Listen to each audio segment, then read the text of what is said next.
Hello. Hey, Mark, what's up, man? All good here. How you doing? Nice to see you. How's life? Yeah. Everything's good here. Are you in a bullpen? No, I'm at work. I'm at my I teach music. Okay, it looks like you got a bullpen phone there. I was getting excited. You got to call it a reliever. That's awesome. No, hey, man, it's great to meet you. Thank you for taking a minute out. I'm looking forward to kind of delving into your new work and your life and music, man. Absolutely. Excited to be here. Me too. So before we get into your latest work, Blue House, obviously as an educator, and I understand this, I'm an IT guy by day. Yeah. COVID did quite a thing on the world of jazz. How did you survive that time period? And how relieving is it to have new music in the world opening up now after this 3 years that we went through? I mean,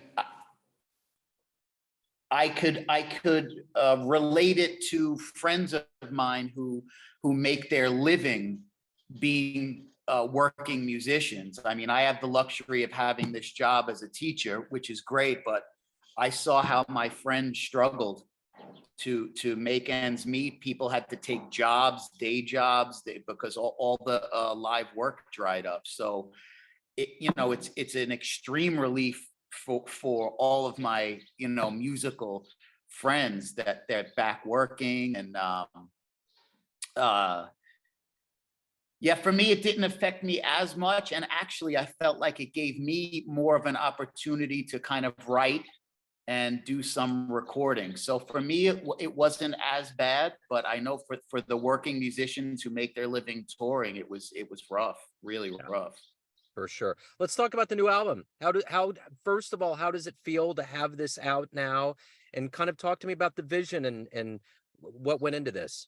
Yeah, so this was a work in progress for actually years. I had been accumulating music throughout the years that I wanted to record, and slowly but surely, the pieces started fitting together. I started to develop a sound in terms of what the songs were going to sound like and how it fit into my specific guitar playing. So it was a long process, but it kind of came together. Took me a year to get it together in terms of the tracks, and I recorded most of it at my house, and then I would farm it out. So for example, the tracks that James Genus and Jimmy Haslett played on, I just sent them what we had finished. I sent them finished tracks with guitar, bass, and guitar, drums, and keyboards, and I sent it to them to do their parts. So it was a little bit of that. John Coward also did the same thing. I sent the tracks to John, and he did his keyboard parts. Drums and guitar were done all at my house. So that's kind of how we went through the recording process. What are you hoping the listener gets from this project? So for this project, I just want them to enjoy it really and feel the groove of it. So I think it has kind of a specific sound to it, and it's some of the tunes are groovy. So I just want the people to put it on and just enjoy the playing and the music. So you have a rich palette of people that you looked up to when you were growing up, but let's dig a little bit further into where you were born and raised, and there's more specific seeds that made you want to be a musician and to get into jazz.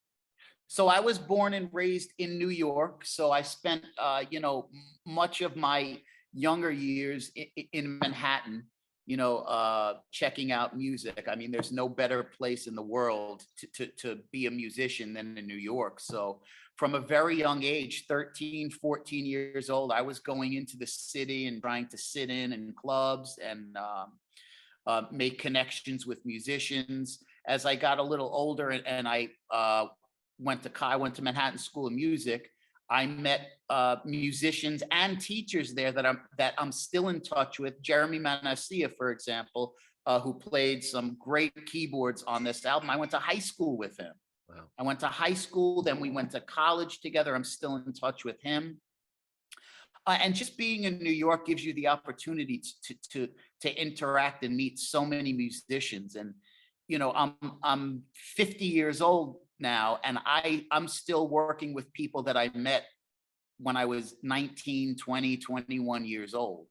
So like, for example, James Genus, I've been working with James for over 25 years now. And he's just one of the best people. Forget about the bass playing, forget about the musicianship. He's just such a great person to be around. So, to have made relationships like that, and being in New York, that's really the only way that I was able to make that happen, is by being in New York and meeting these people. So being in New York, growing up there had to be a blur with all the shows, but what can you pinpoint the first one that really moved you, that made you think, I want to hop up there and do that one day? Man, that's a really good question. One of my earliest memories of being completely blown away by the music I was hearing, I was in college. I went with a friend of mine to the Blue Note, and it was Wayne Shorter's band. And it was when Wayne it was his High Life CD. So it was more of an electric band, electric music. We sat basically directly in front of Wayne, and it was so good. The music was so good. We went back the next night. Now, we were college students, and it's not cheap to sit at the Blue Note, but we scraped it together and we went 2 nights in a row. I remember the band specifically. It was Dave Gilmour on guitar, Rodney Holmes on drums, Jim Beard on keyboards, and Wayne. And it was just, that was one of the first experience where I was completely in awe and blown away. So let's take your timeline here. What was the first stage you got on where you were like, wow, I can't believe I'm here. This is happening. I'm doing it. Okay. So I did a tour. I was just out of college. I was working with Steven Santoro, who I wrote 2 of the tracks on the album with, one of my favorite singer-songwriters. He was signed to Atlantic Records at the time. And we did a tour to support Foreplay. So we were the opening act for Foreplay. And I remember the first show. Where was this? The first show was at the Pantages in LA. And that's when I felt like, okay, I've kind of arrived, and I'm now on the trajectory to where I want to be. And just being around Nathan East, Harvey Mason, those guys were so giving, and they took the time to hang out with us and share their stories with us. And that was the first time I felt like, okay, I'm really doing this. And I remember asking Nathan toward the end of the tour, hey, Nathan, you have any tips, or what can you tell me? What can I do? He said, well, you're here, right? So you're doing it.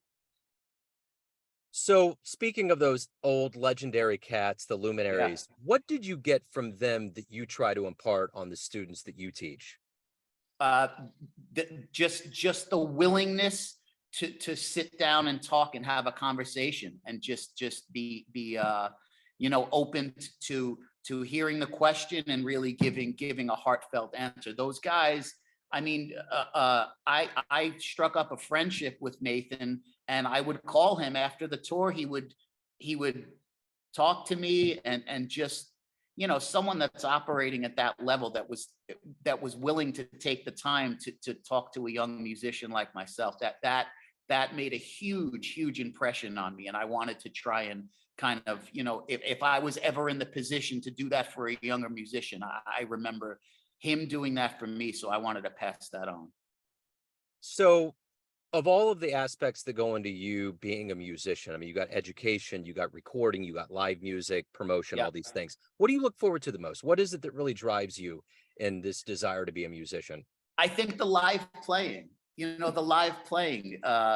being able to share it with a live audience and get, feel the energy from the audience, to be able to feed off of that energy, and playing it live, being able to interact with the musicians you're on stage with. I think that's really what I'm looking forward to with Blue House. So I'm I'm really happy with the way the recording came out, very excited about how it sounds, but now going and being able to deliver it to the people in a live capacity, I'm really looking forward to that. So you're in an exalted place on the planet, being in New York and seeing so many shows. You mentioned Wayne. That's a bucket list item for a lot of people. Yeah. But if you could get into a time machine and go back in time and see anybody in the annals of jazz that you didn't see, who would you want to see? I would have to say Wes Montgomery. Yeah. For me. So I grew up listening to the first three guitar players as a 13-year-old wannabe jazz guitar player. Wes Montgomery, Grant Green, and George Benson. Those were the three guys that I grew up listening to. Those are my three guys. And I got to meet George Benson a couple of times because my teacher in college, Rodney Jones, was friendly with him, and he took me out to George's house. And again, just very similar to Nathan East and how he interacted with me. It was the same thing with George Benson, just very, very genuine and free to give advice. And I'm left-handed. I play the guitar left-handed, but George basically had a vault in his basement, and he had one of Wes Montgomery's old guitars. Wow. And he took it out. Wow. And he said, "Here, man, play it." So I turned it upside down and I sat there with Wes Montgomery's guitar and just, fiddled around a little bit on it. So that was an incredible experience. I interviewed a musician years ago that went to New York for the first time and saw George. And he walked upstairs. I can't remember the club he was at, but he walked upstairs. He was so freaked out that he was in New York and got to see that he just fell to the ground. He just fainted. I could relate. Yeah, and I haven't been to New York to see that myself. I think that might happen to me. I better have some oxygen masks and things ready to roll. Yeah, well, so that's the thing. Like growing up in New York, you kind of take it. For me, I think you take it for granted where you are. Yeah. So when I was coming up in my 20s, you could on any given night you can go out to 4 or 5 clubs and see some of the greatest musicians in the world any night of the week. Yep. And I definitely did take advantage of that aspect of being in New York. But I think that people who grow up here, they do take it for granted that on any given night, I could have went at like Wayne Shorter or just the guys that live in New York that were playing, like someone like Wayne Krantz. He had a gig at the 55 Bar weekly, any night, once a week. If you wanted to go see Wayne Krantz at the 55 Bar, who's another guitarist that I admire and look up to, you could go and do these things living in New York. So why do you love jazz? I don't know. I just kind of at a young age, I gravitated towards improvised music. I love to improvise. And one of my first guitar teachers said, "Hey, check out Wes Montgomery." And that was it. From Wes Montgomery, then I discovered George Benson, Grant Green, Barney Kessel, guys like that. And I fell in love with that. And then of course, Jimi Hendrix, Stevie Ray Vaughan, Jeff Beck, guys like that.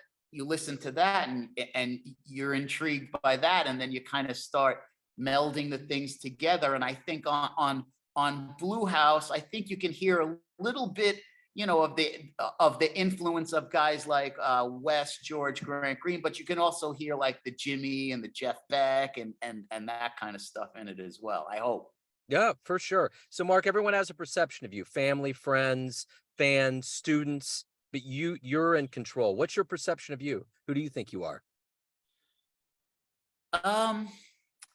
For family and friends, I think for the release of Blue House, it was finally like validation, like, oh, he did it. He put out this CD and he's getting recognized with some great reviews, and he's on the charts, the jazz charts. For me, I guess it's a similar thing, just like feeling validation that I am able to do it at this level. and I am able to get the recognition that I'm really really excited about it. So I think that I want to continue in this path. I've already started a second album, working on a second album. I've recorded some tracks, and I'm hoping to get it out next year and just continue with this momentum that I've gotten from Blue House. So if anyone wants to pick up Blue House, see you live, anything pertaining to your world, where do they go? So Blue House is available on any digital format. You know, you can check it out on iTunes, Spotify, Amazon. Live shows. I just did my album release party this past Saturday night. I'm hoping to get a couple of more gigs this summer in New York. You can check out my website, marcciprut.com. I have a YouTube channel if you guys want to check it out. And I'm really appreciative of the support that I've been getting. And since the release of the album, you know, I've been getting more Spotify subscribers, and it's been pretty incredible, I have to say. Right on, Marc. This has been great, man. Thank you for opening up. I appreciate it. Best of luck with the album and everything that goes forward. Absolutely. Thanks for having me. I appreciate it. Yes, sir.